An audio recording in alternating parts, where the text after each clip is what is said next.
AD, what did he think he really wanted to say to those Buffalo Bill fans? I should have grabbed him by his fucking neck after doing some shit like that. I was a little nice by just pushing his ass back. I should have choked him out. That's what he really wanted to say. Shit. My teammate then smacked me. Mother, get your ass here.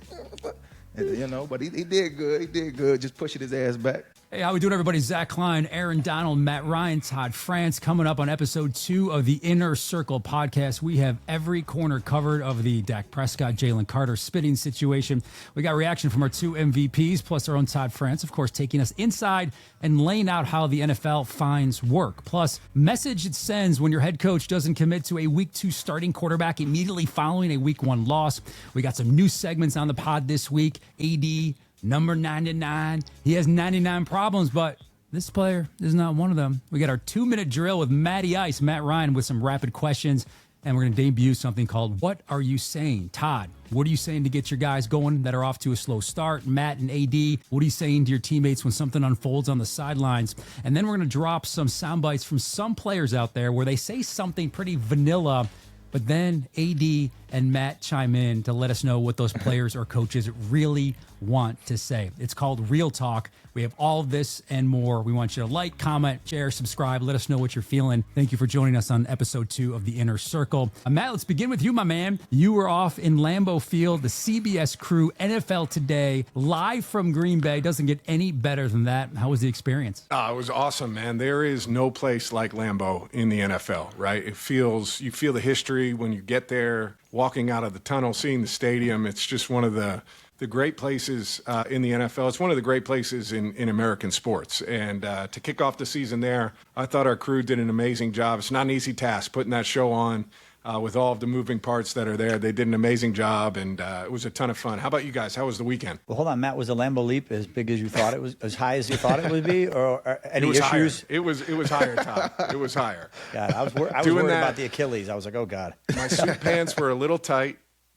The dress shoes are not easy to jump in. I was worried about splitting the pants. It was worth it. You got a great picture. That was a fantastic picture. The picture was awesome, man. The fans, I got to be honest, man. The fans, that's what makes doing those things live so much fun, right? Is you get the genuine reaction of the people that are getting ready to go to the game. And never in my life did I think I'd do a Lambeau Leap, get embraced by the Packers fans. But shout out to everybody who came out. It was awesome. I just have one thing for future, just in terms of thinking big, Matt. Like, if you're going to be going to stadiums and doing that type of stuff, like when you jumped up, your coat was open. That would have been a perfect opportunity to have the Inner Circle podcast logo right inside that jacket in a customized situation. I got to talk to the tailor about getting one of those Inner Circle things on the inside part of the jacket. I'm just thinking, you got to think big, think outside the box. That's the agent in you. It never leaves. Never leaves. Creative.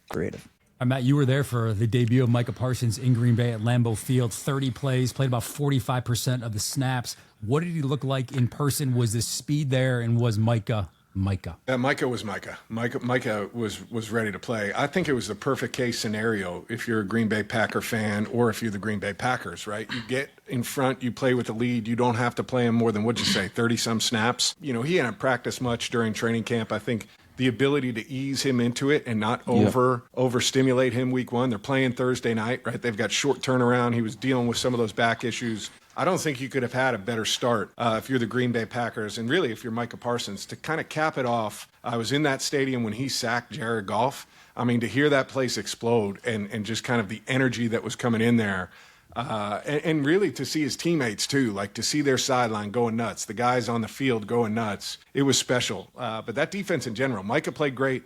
Their Green Bay Packers defense played lights out. What'd you think, AD? Man, you said it. I think Micah, he looked explosive. He looked fast. He looked juiced up.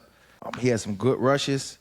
Obviously, he's relentless in his rush, right? He's going to find a way to get through there and hawk them down. I think they did a great job with like not overwhelming him, getting him in there, getting his engine moving a little bit, seeing what he feel like, because he looked at fast as hell, looked at explosive. He was hustling, man. So I'm excited. I'm excited about, this season with him. Obviously, Green Bay looked really good as an overall team. Defense looked solid. So we'll continue to build with that defensive front. Week on and week, he's going to just continue to grow, continue to get better, man. So I think some teams is in trouble with that Green Bay team, so honestly.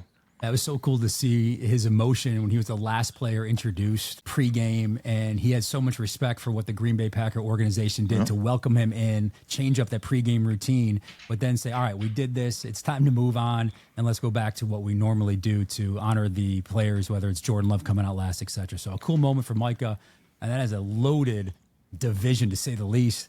The Packers look legit, man. They could definitely represent and be a threat to the Eagles when coming out of the NFC. What was everybody's reaction to Dak Prescott and Jalen Carter? Who wants to start? AD, you start.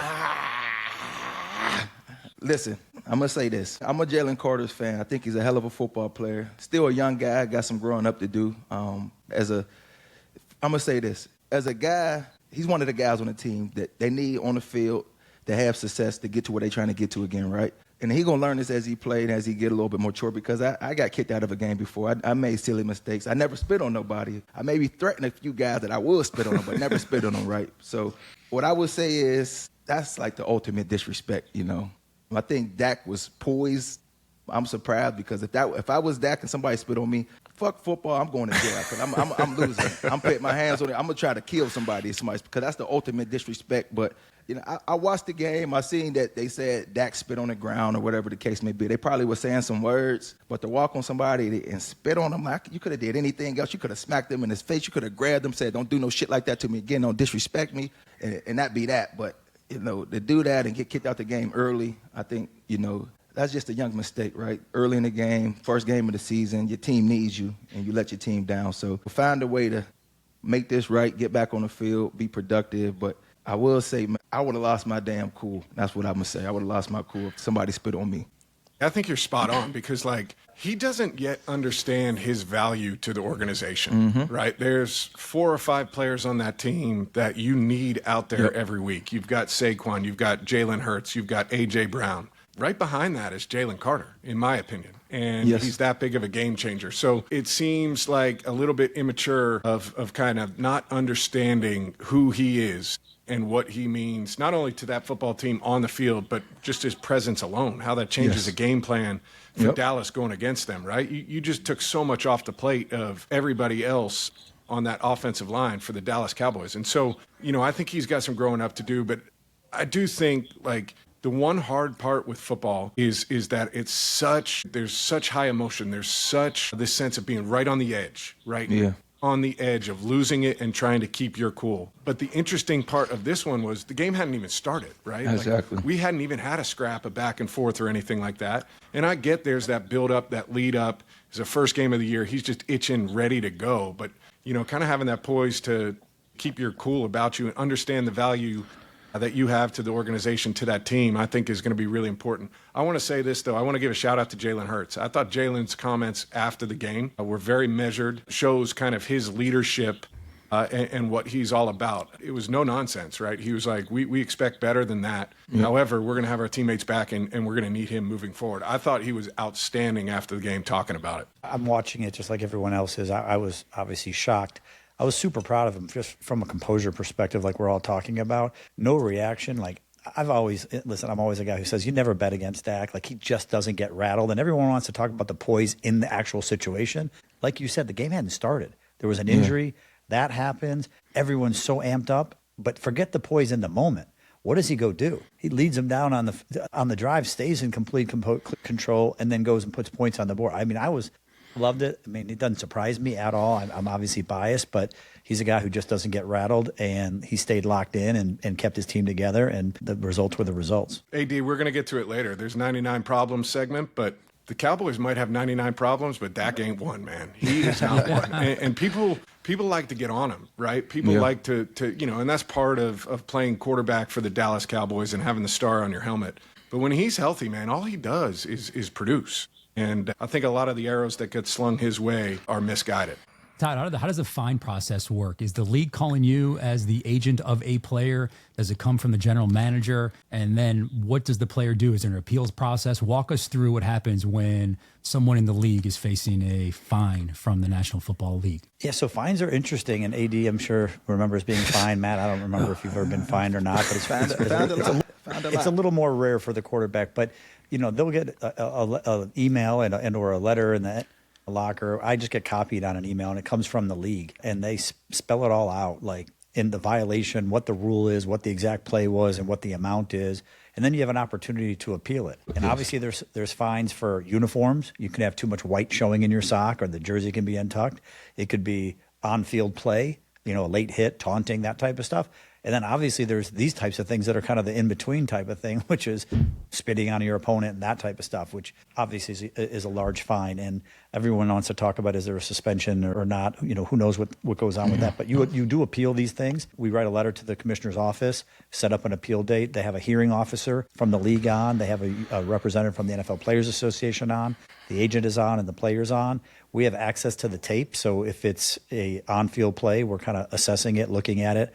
And then Aaron will walk the appeals officer through the play. And then if we have anything to add to it, then we'll add to it. And then you wait for a decision to come out in terms of what it is. It can either be reduced, it can be completely rescinded, or they can say, we're going to keep it as is. If it's a uniform violation, for the most part, recently, you have a chance to watch a video, don't do it again type thing, and they'll reduce a certain percentage of the fine. But yeah, it's a real process. AD, how many times you get fined? Shit, I don't know a lot. I know 2016 I got fined a bunch. So I got fined a lot, man. I couldn't even count. But I got a lot of calls, a lot of letters. We got to appeal this. We got to do this, and it's like shit. You got to sit there and plead your case and be like, well, this is what I was trying to do. I wasn't trying to land on. I'm not trying to land, or you trying to find a way to get out of it some way somehow. I don't know. I got fined a lot in my career. I wouldn't lie about that. Because the rules are so specific. So when you take that extra step, you're trying to explain yourself away on exactly what was happening as opposed to what the rule says. And the other thing is, your no flag doesn't limit you from being fined. There could be no flag on a play, and you can still get fined. Like the year I got fined in San Fran, my case was I was more the peacemaker, and somebody attacked me, and I was just trying to protect my teammates. And then they're like, "Of course, well, why you take your helmet off and smash it to the ground?" I was just a little frustrated and mad. So it's a lot of shit you got to try to clean up. So you felt like that was the best way to keep the peace, slamming the helmet into the ground, right? A damn blackout moment. It was just a silly young moment of me, man. And sometimes emotions take over. I got fined one time. We were playing the Buffalo Bills my last year in Atlanta up there. I was running in for a touchdown, which I thought was a touchdown. I kind of dove, went in for the touchdown. Zach's laughing because he remembers his game at the end of it. And it was a tight ball game. I think we were in the fourth quarter, tight ball game. And we had scored. I scored this touchdown, and I thought we had gotten close, and it was a one-score game or whatever. And as I was diving in, I can't remember if it was Micah Hyde or Jordan Poyer, but they tried to hit me. And they came in and torpedoed it. And so I slid underneath. I got up, spiked the ball. I don't even remember what I said. I didn't say anything that bad, but I got flagged for taunting, right? They had just changed kind of the taunting rules or whatever, that you couldn't show anybody up. And so I'm walking to the sideline. I'm like, this is bullshit. What are we doing? I got flagged just for, saying whatever at this point. Turns out it wasn't a touchdown. I was down at the one. There was a 15-yard penalty after for taunting. We then don't score. We lose this game. It's terrible. And I got the FedEx on Wednesday with the fine, which I think we argued on whatever, and I had to pay the full freight anyhow. So that was my one fine story. And that's good. One time, though, in your whole career, that's pretty impressive. That's not bad, man. right? That's not bad at all. For AD in 2016. That's what that was. Golly. Interesting stuff out of New York, where the head coach, Brian Daboll, said after the 21-6 loss to the Commanders that Russell Wilson, he would not commit to him at the moment going into week 2 as a starter. Now, he did say the following days that, yes, Russ will be the starter. But in that moment, guys, on that Sunday after the game, he did not commit to QB1. What kind of message does that send? AD, you tell me, because I've always viewed it from the quarterback perspective, but what's the rest of the team perspective? So I just, in the locker room, it's one of them things that we don't got a QB1 that's solidified, that's like a Matt Ryan or a Matthew Stafford, right? When you know who you're going to war with, you know who's going to be there no matter what it is, you got that quarterback, that guy that's going to be there. It's like one of them situations where we still trying to figure it out kind of thing. So that's what I'm thinking. I know you got a way better perspective as a quarterback mindset into this than I do. But as a teammate, I'm just thinking shit. We still trying to figure shit out, it seems like. See, I feel like the guys already know. You know what I mean? They see just because he didn't answer it or whatever, the guys already know. You draft Jackson Dart where they did. You have Russell Wilson where he's at in his career. Everybody thinks that the coach is talking to the team through the media, but like give the players some credit here, like some respect. Like these guys know what's going on in the building, and they understand that Russ's lease is probably short when you draft a guy in the first round. So, I think sometimes this kind of stuff gets overblown from a media perspective. Oh, well, he didn't commit to him week 2. Well, none of these players are committed to him. They all kind of have an understanding that, week 4 or 5 or 6, whenever that is, there's a time where Jackson Dart is coming in. And whether that's week 2, 3, or 4. After the loss, to say, yes, he's our quarterback moving forward, and then maybe make the change during the week. But when you throw it out there that, especially in New York, that there's a possibility that Russ won't start. Now, he put a stamp on that the next day, but I just thought it was unnecessary in that moment to make a decision when you knew he was going to make the move the following week. Yeah. I mean, I hear that. I don't think it matters that much in the locker room. Like, I don't think it matters to the guys that much that we're committed to this. And it becomes a bigger story. I get you have to answer questions about that. But, like, I don't think it's changing anybody's mindset in that locker room. Yeah. Because they pretty much know the ins and outs of everything. Outside media, it make everything going to get blown up bigger than what it is anyway. And then, like, is it a panic in there? But obviously the guys know what's going on. They there every single day. They having conversation with the players and the coaches. So, but it's kind of crazy. Zach in the media world, he literally lives in like a whole different world. Like in his mind, he literally brainwashes himself to think it's bigger than what it really is. Well, I think in week 1, when the head coach of an NFL team says we're not really sure. Shots fired early on from Todd France. Sorry.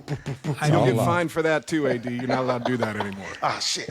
I think one thing we all can agree on that Derrick Henry's a freaking monster.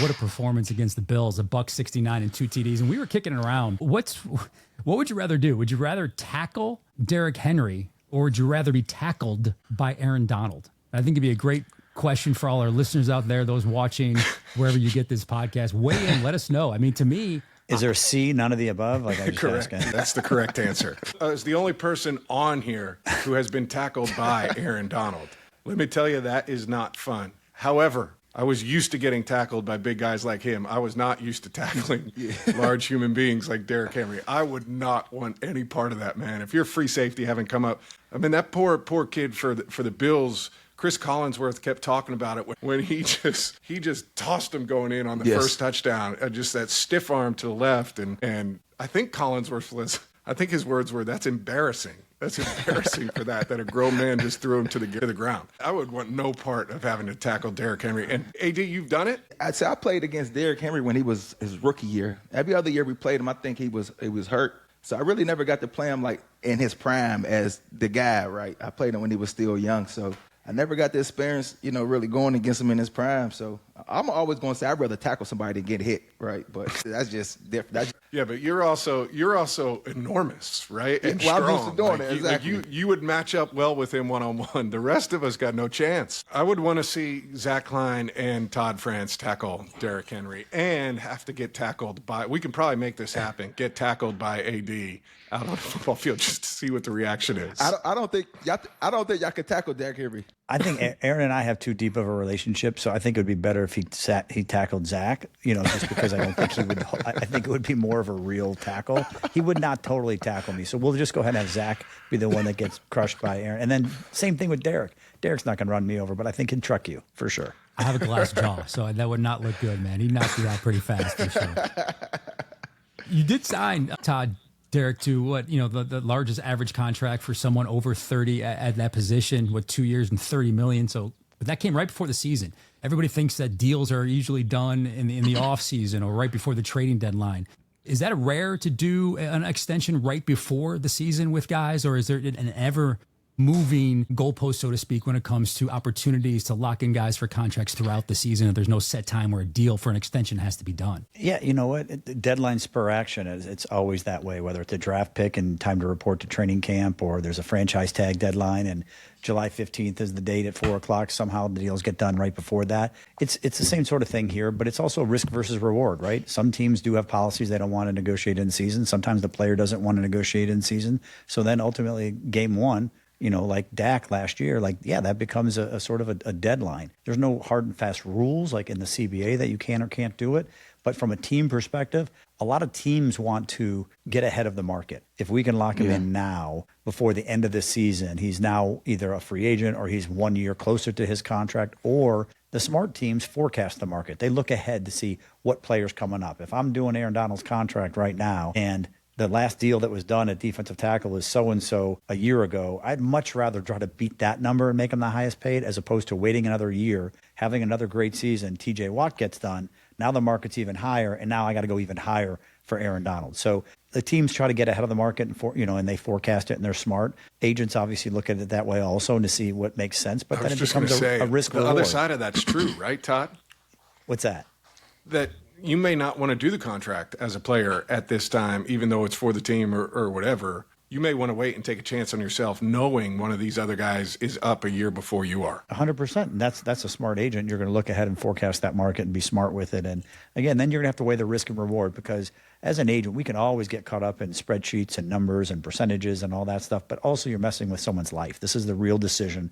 Are they going to be set up financially, for the whole life? And so you just got to look at the whole picture and make sure the player's really well educated and understands what the situation is, and then make the best decision. I know Todd can be vengeful. Matt, I don't know so much about you. The AD, I know you got some revenge built in some past history for you, but you look at what Aaron Rodgers did against his old team, completing 73% of his passes, guys, 4 touchdowns, no interceptions.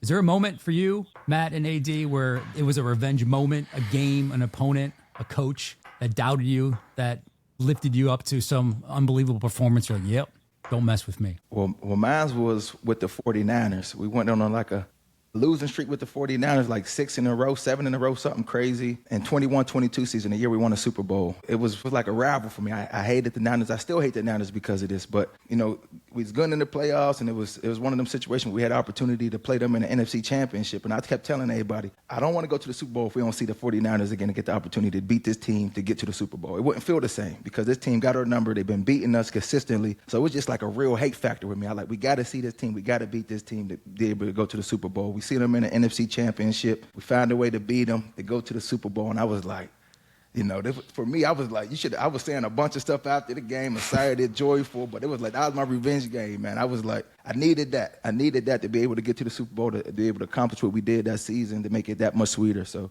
that's my little revenge story. I never had anything quite like Aaron, where it's your week 1 of the season starting against. In India, I never had the opportunity to play against Atlanta, and I played for Atlanta for so long. But I remember kind of like AD in 2016, the year we went to the Super Bowl. We played Seattle, out in Seattle, probably like week 5 or 6, something like that, in October. And we lost at the end of the game, but there was, in my opinion, a missed pass interference call on Julio Jones at the end of the game, right? We had this opportunity to throw it down the field. He basically gets tackled. There's no flag. It was ridiculous. But I remember being in that locker room after the game and being like, we're going to see these guys again at the end of the year at some point in the playoffs. And they know, and we know, who the better football team is. And then we got the chance to go play against them in, I guess, the divisional round of the playoffs and took care of business at home. So I think from the player's perspective, there's oftentimes a lot of stuff that's like that, right? Things that happen during the season. You get another shot at them at the end of the year. You talked about a divisional opponent that you're seeing all the time. Those are where those rivalries really build up. But Aaron's comments after the game were interesting. I thought it was very interesting listening to him talk after the game. So let's do a segment, What Are You Saying, right? And so you look at Malik Nabers and the Giants head coach get into some conversation that's been blowing up on the sideline. So, Matt, what are you saying to the head coach, or what are you saying to Malik as the quarterback of the franchise? What are you saying to your O-line? What's going through your head to understand what went down? Well, first of all, this stuff happens all the time, right? All of the time. So I think oftentimes we see a head coach or somebody or a star player like that, and there's some kind of back and forth. That's almost in between every series. And I'm sure it was the same for AD, right? There's somebody who's going off on something. And as a quarterback, it's always like, I hear you, but right now, I need you to get back to focused on whatever is next. Same thing with the head coach, right? You might be pissed off about a decision I made, an interception I throw, something we missed on the offensive side of the ball, and you're hot. And really, it's that calming reassurance, at least for me, that was always like, hey, I hear you. We'll solve that problem tomorrow when we watch the film. We'll address it. We'll hopefully be better moving forward. Right now, we got to get back to the task at hand, and that's the next series, the next drive, the next play, because inevitably, Malik Nabers is going to get one-on-one, and I'm going to have to throw it over the top, and I need you locked in, ready to go, ready to make that play when the time presents itself. And the same thing for Daboll, right? Like if you're a quarterback and something's going like that, hey, I need you to lock back into what we're going on defense, what the situations are coming up. It's just about getting back to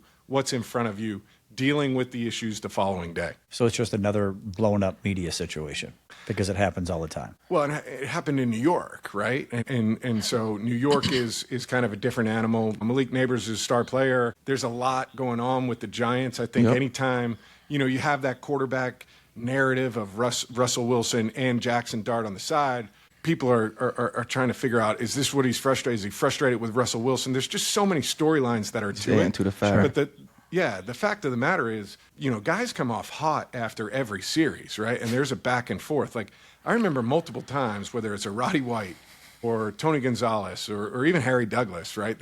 Julio was a little quieter for the most part, but like those three guys, man, they would get running on. Roddy would be like screaming at me, like, give me the ball, like whatever, but it was always coming from a place of wanting to compete and wanting to make plays and coming from the right spot. And when guys are coming from the right spot, I have no problem with people getting heated. We talked about Malik and Daboll, but AD, I'm watching this game on Sunday night, and Baltimore is up 15 with about 4 minutes to go. And next thing you know, it's slipping away from you, right? It's slipping away from you. You have kind of a lucky touchdown pass that gets tipped and gets caught. Derrick Henry fumbles. What are you saying to the guys on the sidelines, specifically on the defensive side for the Ravens at that point of the game? So, like, I'm not a big rah-rah guy, but I'm up and down. I'll be up and down the sideline telling these guys to stay locked in, keep competing, right? Because they control the game for the most part through the whole game, and then they got to finish. You got to find ways to finish. That's the part of the NFL, right? You got to play 4 quarters of football. So telling these guys to continue to compete, find a way to win. Let's pick this shit the fuck up. That's what I'm saying. Looking at all these guys in the loud as I'm walking down, looking at everybody in the eyes, letting them know what we got to do to try to continue to compete, to finish this game. We're not losing this game. We controlled the game the whole damn time to give up 2 touchdowns in the fourth quarter with 4 minutes left. That's a hurt piece. That's one of them games that's going to be in your mind that coming through next week, you got to come with a revenge. This shit ain't going to happen again. It's week 1. You have your little problems in week 1, but to lose that way, I'm interested to see how they come out next week. They better come with some revenge, a little chip on their shoulder with a little bit more attitude, a little bit more grit. They're trying to find a way to finish a game, man, because they look good. They play good through the whole game, man. To end it like that, that's a hurt piece. So, all right, Matt, what are you saying to the Detroit Lions, who finished, number 1 in the NFL a year ago in total offense, led the league in scoring with 70 total touchdowns, but only had 1 in their season debut? What are you saying to Detroit's offense? Yeah, listen, I think if I were in Jared Goff's shoes, right, playing quarterback for the Detroit Lions, I think you go with the approach of this was just 1, right? It was 1 performance out of 17 that we're going to have in the regular season. And we've got to get that out of our system as quickly as possible. That's not up to our standard. We've got to get back onto the practice field and get working. And that's probably what I'm saying to the team. But I'm also behind closed doors going and having a conversation with Johnny Morton, their new offensive coordinator, right? Ben Johnson leaves. Jared had so much success with Ben Johnson, and you have a new play caller coming in. And I think that's one of the opportunities as a veteran quarterback, you have to, right? It's your responsibility to go back in there on Monday and have a closed door conversation with him about what needs to be different, right? And what I need from you in certain situations. And also, what can I do for you to help us, get into position to go be successful? Because there's so much continuity at the skill positions for the Detroit Lions. So I think your messaging is twofold, and that's part of playing quarterback, right? It's being something in front of the guys and letting them know we're going to be all right. This is just 1 performance. It's not up to our standard. But then there's also, the battles that you have to fight, behind closed doors and going in there and really getting on the same page with your offensive coordinator. So if it was me and I was Jared Goff, I'd have that 2-pronged approach. So Todd, Jahmyr Gibbs started off a little slow during the game. What are you saying to him to get him going, keep his confidence up, and to let him know that obviously it's week one going into a new week? What you telling him? I mean, in a conversation I'd be having with him or any client, really, is it's week one. Like Matt said, I'll kind of echo what he said. There's 17 weeks. There's no reason to panic or anything like that. Clearly, it's a team effort. He's a monster. He's a beast. He's one of the best, if not the best, in the league at his position. So nothing to really worry about. I'm sure he's going to come back more motivated, more fired up than even before. Not sure that's the guy I want to fire up and motivate and light a spark under. Someone's going to pay for it. He's a star, and you can't keep stars down. I mean, Michael Jordan, LeBron, whoever have down games, off games, things happen. It's not a one-man show either. It's an entire team. It's an entire offense. To Matt's point, what is the play calling? What is the offensive line doing? All of that kind of stuff. I think they'll come back together, regroup, and come out strong. But from a player standpoint, just be there for them, be supportive, keep boosting their confidence and making sure they're not beating themselves up. I feel like all you guys are who you are because you have such high expectations, because you work so hard. That's awesome, and that'll never change, and that's what makes you who you are. But to keep it in check also, to not beat yourself up too much, I think is very important. And so I would just be a very supportive agent to any of my guys for any game. I don't care if it's an offensive lineman that had a rough game or if it's a special teams guy or a skills position guy. Doesn't matter. You got to be there for your guy, for sure. As a follow-up here, Todd, how different is it position by position, right? Or is it really just individual case scenario of like the person that you're dealing with? But like wide receivers, are they more difficult than running backs or quarterbacks or linemen? What's the pecking order here? I think it's personality of the person. I don't think that you can sit here and say, oh, wide receivers are more this or, versus an O-lineman or this. I think all of you guys have such high expectations, period, of yourselves and what you want and what you hope for. And there's different levels. I think you said it earlier, like Julio was really quiet. Like you have guys and clients that are a little bit more quiet, a little bit more reserved. You have some that are a little bit more outspoken and are mad, and whether it's mad at themselves, whether it's mad at a coach, or whether it's whatever it is, everyone's got different mindsets. I don't think you can prioritize it by position, but I definitely think personality-wise, it's different across the board. Just like you on offense. I mean, as a quarterback or AD on defense, I'm sure you had to keep your guys going and teammates going, and how you'd encourage the other defensive end, or how you're encouraging your center as opposed to your tackle. It wasn't because it's centers versus tackles. It's this guy versus that guy. All right, time for a new segment here on the Inner Circle. It's something called Hot Mic. I'm going to play a clip from something that happened the previous weekend, and I want your first reaction to it. First up, New York Jets head coach Aaron Glenn. He doesn't name names, but sends a message following the 34-32 loss to the Steelers. The one thing to me that had to turn this game is, man, we can't have turnovers. We can't do it. We have to be a more disciplined team, right? There were some penalties that happened in that game that was true discipline issues. And, again, that's something that will be addressed, because you will not be on the field with this team if you're going to cause us to lose games. You're going to cause issues like that. You'll not be on the field if you continue to lose games. 7 penalties, yes, but Xavier Gibson coughed up the football on a kick return in the second half. Glenn's message strong, but definitely a clear shot at Mr. Gibson. We're letting his guys know. So you set a standard. As a head coach, you set the standard, right?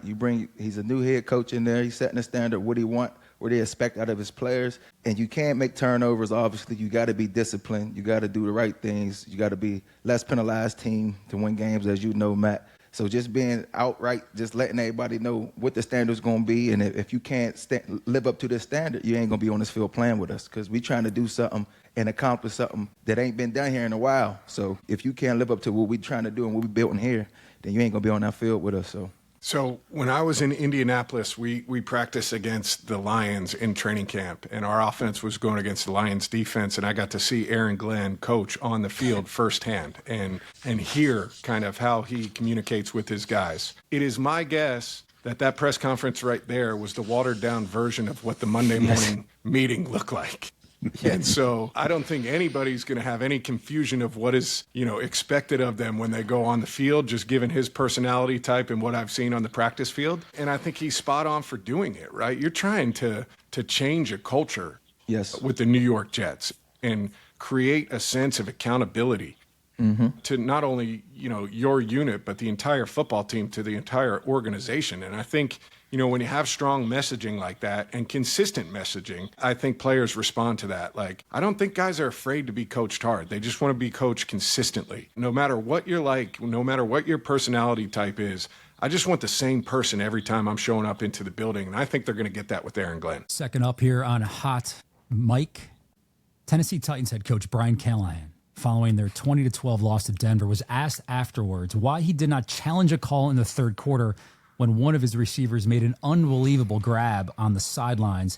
I want you to listen to the question and then Callahan's response. It looked like his elbow hit inbound first.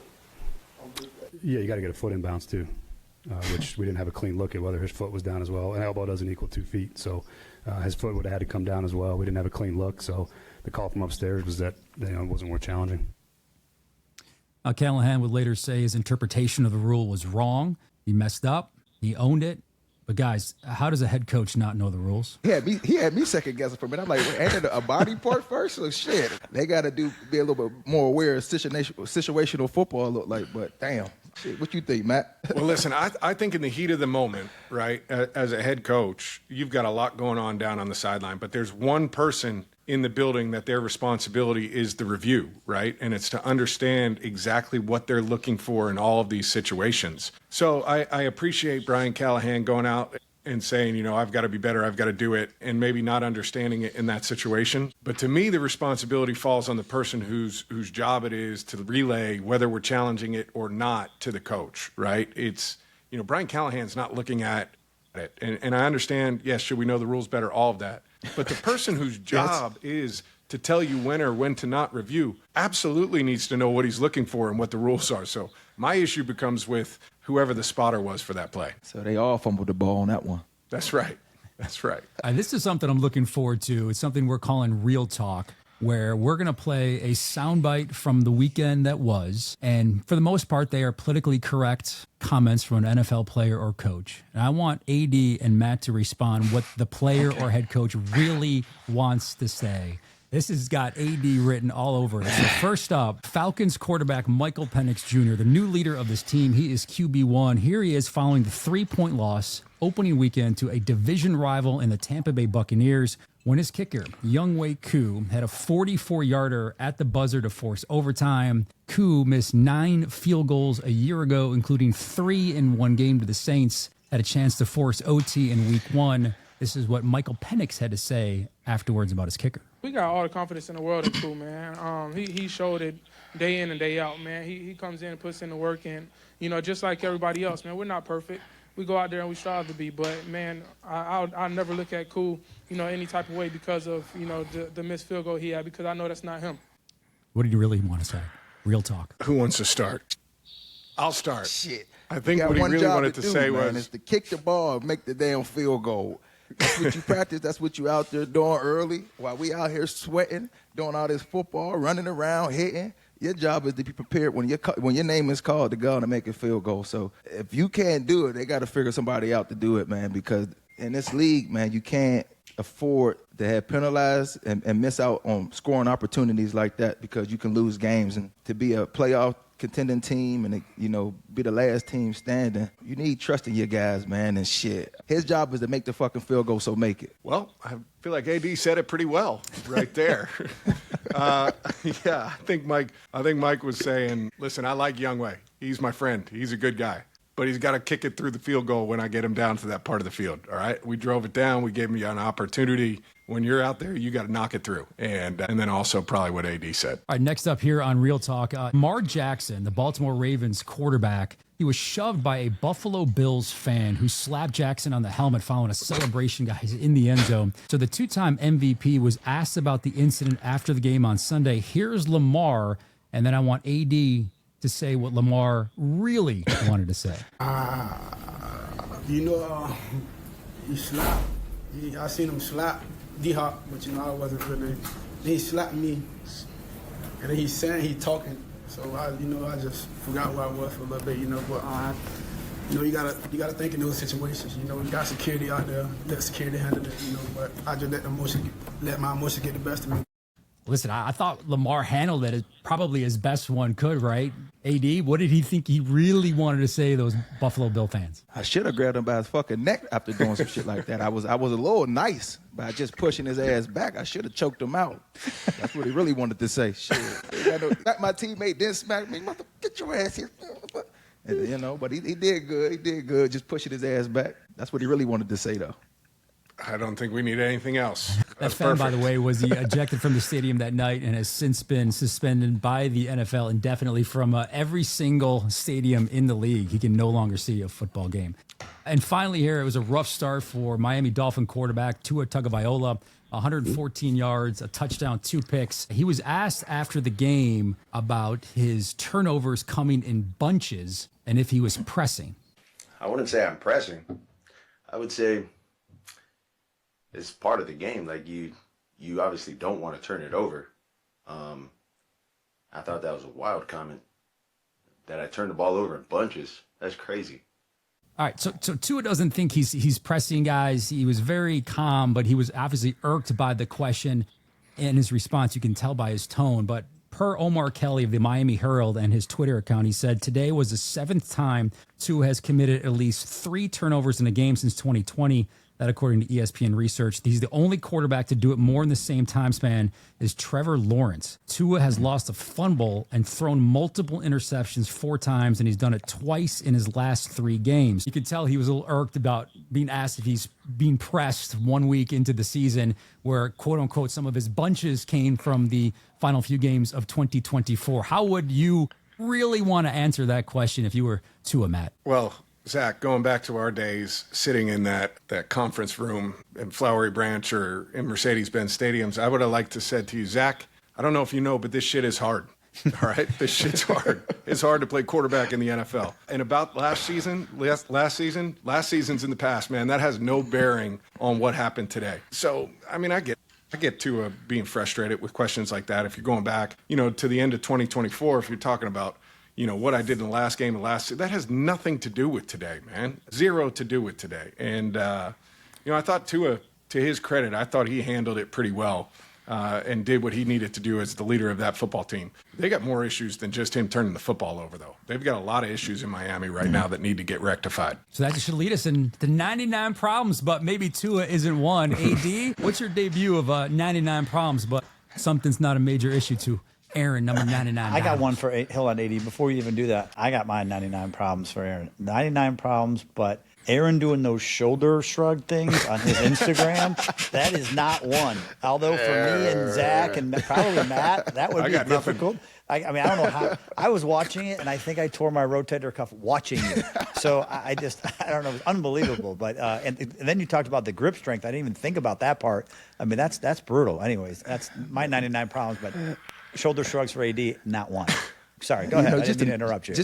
Just another day in the office. You know how that is. But actually, we don't know. We have no idea. Actually, we have no clue what you're talking about. The Browns have 99 problems, but Myles Garrett is not one. A dominant performance, first game of the year. 4 TFLs, 2 sacks, 5 pressure, 3 quarterback hits, and one of them was a big hit, and 5 tackles just to put the cherry on top. I think he had a dominant performance. Showed out. He's going to have a big year, man. It was fun to watch. And another guy, I think, the Bills have 99 problems, but Ed Oliver's not one. I think 6 tackles, 3 TFLs, a sack, a big forced fumble to get them back in the game on our guy Derrick Henry, and 3 quarterback pressures, man. I think these guys started the season off right. Obviously, one of them was a loss, and one of them, helped his team to get over the hump and win. So I'm excited about what this season looking like from the defensive side of the ball with these guys hunting to get after the quarterback. So I'll put a little cap on the back of it.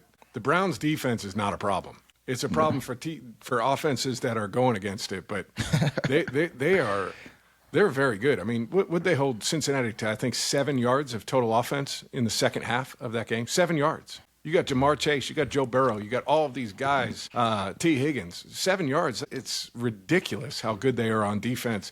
If they can have any semblance of offense, I think they're going to surprise people this season. We're going to do a new little segment here, a little no huddle, a little hurry up offense, a little 2-minute drill. I'm going to set the timer on my iPhone right here, and we're going to go around the horn. The order is going to be Aaron, you're first. Zach, you're second. All right? Todd, you're third. We're going to get through as many of these questions as we can in 2 minutes. Let me set this timer, press go, and I will start with Aaron. All right, here we go.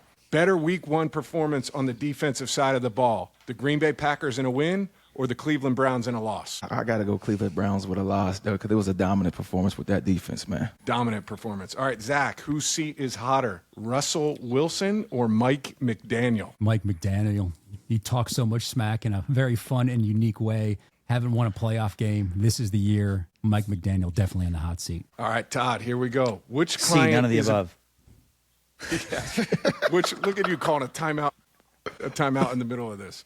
All right, which client is a bigger diva, Aaron Donald or Matt Ryan? Ooh, tough. I was going to go back with C, none of the above. I'm going to go with Matt Ryan only because I'm afraid if I said Aaron, I don't know what the hell he'd do to me. So I'm just going with Matt. I feel safer with that decision. In a fight against me. Huh? I got it. Basically, go ahead. AD, we're back to you. Top NFC West threat to the Los Angeles Rams. Cardinals. I think the Cardinals are going to be sneaky. Cardinals. All right, Zach, here we go. Most impressive team that lost in week 1. Lamar Jackson and the Baltimore Ravens. They had it. It was there. Lamar's unstoppable. Maybe another MVP performance. You got to go Ravens. All right, Todd, both Aaron and I call you at the same time. Whose call are you answering? Well, let's just say I was on with Aaron first and you called. I'm just merging you in, and I'm going to talk to both of you at the same time. And I'm going to say, Aaron, Matt, what's up? The three-way. Yes, the a three-way. Okay, very nice. The most very innocent nice. three-way we can have, yeah. All right. One more. We've got, I think, 10 seconds. AD, more likely to start 0-2 to their regular season, the Chiefs, who play the Eagles this week, or the Lions, who play the Bears? Oh, the Chiefs, for sure. The Chiefs. That's easy. All right. There's the horn. That's the buzzer. We are done with the 2-minute drill. We're going to see if we can. So how many questions did we get in? We got to see if we can beat it next I had week. like 3 or 4 more questions. So okay. I can't remember how many we got through, but all right. Kind of fun, kind of different. That's awesome. Kind of leads us to what we might be looking forward to in week 2 of the season, Matt. I mean, that Chiefs-Eagles Super Bowl rematch. If Mahomes loses, he'd be 0-2 for the first time in his career to start out the year. Is that the game you're looking forward to this season? Or this week, rather? I think so. Listen, I was up in Green Bay and doing the post game after the Detroit Packers game. One of our research guys, Brian Coyle, sent me a text as we're doing the show, and he says the last time the Chiefs were in last place of the AFC West was week 6 of 2021. Right? And so the other 3 teams won in week 1, and they're sitting there in last place, and they got to go against Philly, who dominated them in the Super Bowl last year. It's kind of hard to wrap your head around the fact that there's a real chance the Chiefs start the regular season 0-2, and the history of teams that start 0-2 going to the playoffs, there aren't many of them, right? Yeah. It's an uphill battle from this point moving forward. So, I think there's blood in the water in the AFC, and it's going to be interesting to see this game on Sunday. Obviously I'm watching my Rams. I'm seeing them guys continue to get better, but I'm just watching, good football, a lot of good play from these great defensive players, from your Micah Parsons, your Myles Garrett, your Versus. So just watching as a fan, hoping these guys continue to turn it up and kill it. So. All I ever look forward to is same thing, rinse and repeat. I just want guys to be healthy and productive and have great games and, like I said, stay healthy. All right, fun show, gentlemen. Again, please like, subscribe, comment below. We'll get back in touch with you for next week, the 3rd ever episode of the Inner Circle podcast. Todd France, Matt Ryan, Aaron O'Donnell. Much love, guys. We'll see you next week.